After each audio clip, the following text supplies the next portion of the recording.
Hi, I'm Matt Kelly from Drexel University in Philadelphia, USA, and I'll be presenting on our project for using web archives to model academic migration and identify brain drain.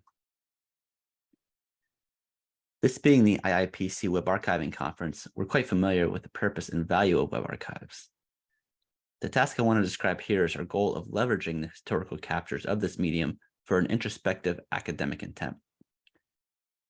We're currently working to identify the notion of brain drain from historically Black colleges and universities in the United States.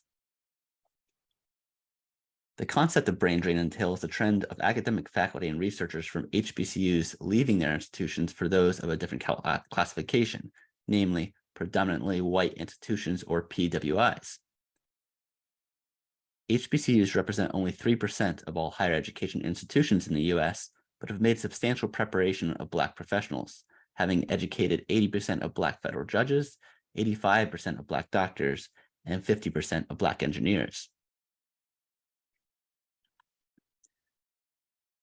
Given the large degree of variance for various colleges of any classification of having an online presence, much less of an updated one, tracking academic migration over time using web archives should be possible to some degree. Our ultimate goal of identifying brain drain and investigating it further will dovetail our findings from the archives with our sources like other sources like the Web of Science and data from the Academic Analytics Research Center, the AARC. With this goal in mind, my intent here is to report on some early results from our data collection process, but also to highlight both our methodology as well as some caveats we encountered in the early stages of this project.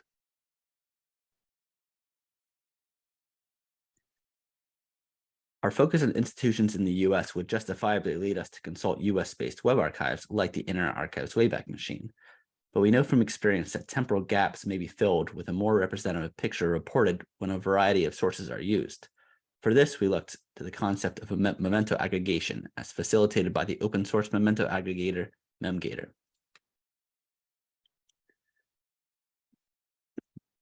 Memgator as a tool allows one to deploy or locally use a software with a server-side configured set of web archives.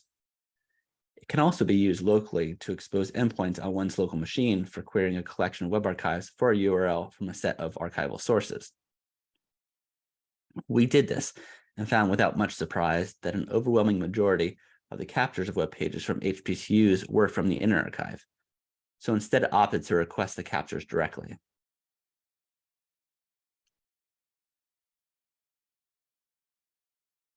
We started with a collection of 35 homepage original URLs, URIs in Memento parlance, of master's or doctoral degrees granting universities. We then sought to dig into each of these live web pages to identify the URLs of the respective HBCU's departments and ultimately identify the contemporary URL listing faculty, here listed as HIDJ. Our naive thought from here was that we could traverse each of these faculty pages in time to identify faculty. What we know of academia, however, is that the organization of a university evolves in time, as likewise does its location on the web. This led us back to the notion of canonicalization.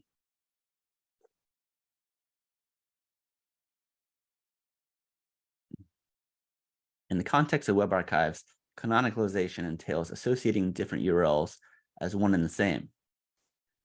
This is often exhibited through URLs that have different schemes like HTTP and HTTPS with identical content, web archives that are the index of a site using a root like index.html or having a prepended www subdomain. There are many other instances of this, and it was studied in some prior work listed here if you're interested. Doing this at scale requires us to also recognize that URLs that may be very dissimilar as exhibited by a page changing location and time are one and the same on a temporal scale.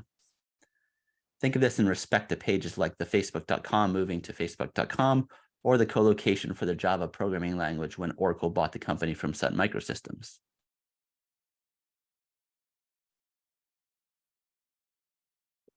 To identify departments' location on the past web, we first look to links from the homepage from historical captures of the homepage.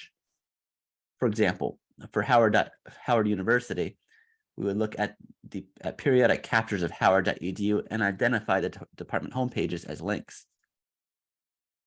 This caused the data set to explode in size, as we have 35 universities' homepages by up to X number of years times number of departments, each having a listing of faculty, which may also be paginated. Each of these measures varied by university and department, as the degree that each faculty listing was captured was inconsistent from HBCU to HBCU.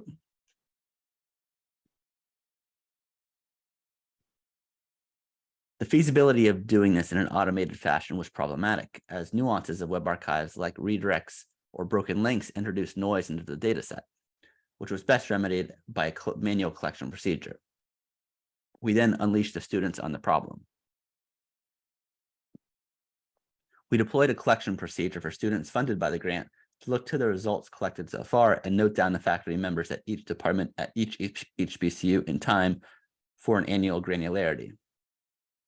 We recognize some benefits and shortcomings to this approach that I will highlight here.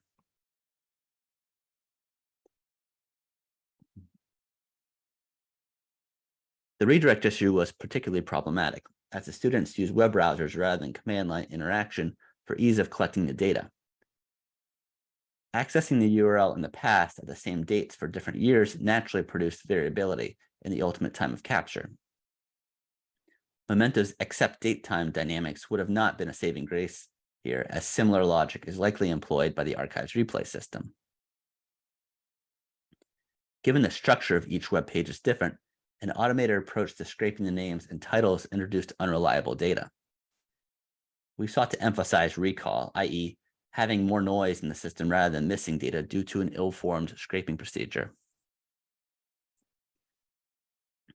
This project is relatively early on, but the manual collection procedure has been fruitful, having identified multiple data points for professors at the HBCUs. The collection process is ongoing, but should be completed by early summer 2023.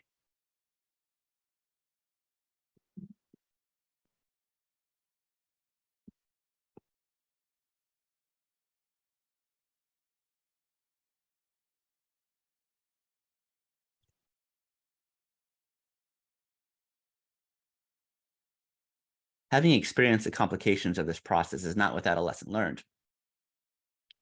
As with any research involving web archives, looking to the past with the expectation for a web page to remain at the same URL in time is particularly fallacious when researching academic web pages. Having students, or really anyone, manually collect data at this scale introduces some errors like typos, which leave the task for resolving slightly different names of a professor for a future stage in the project. We're currently working to consume the data collected so far and have identified concrete instances of professors moving, but the extent that this occurs is still to be determined. This project, as mentioned before, will incorporate the manually collected data with other data sources, some of which are more curated, but neither exhaustive nor complete, much like the archives.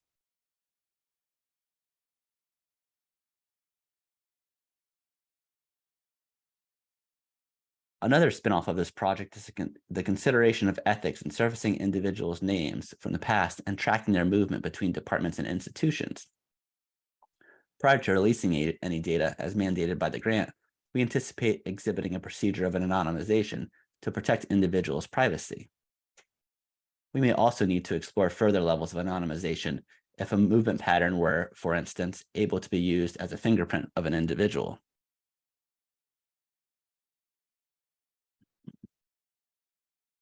So with that, I want to report that our research is well underway and that we have some preliminary results in identifying brain drain and look forward to reporting more exhaustive results as the project progresses. Thank you.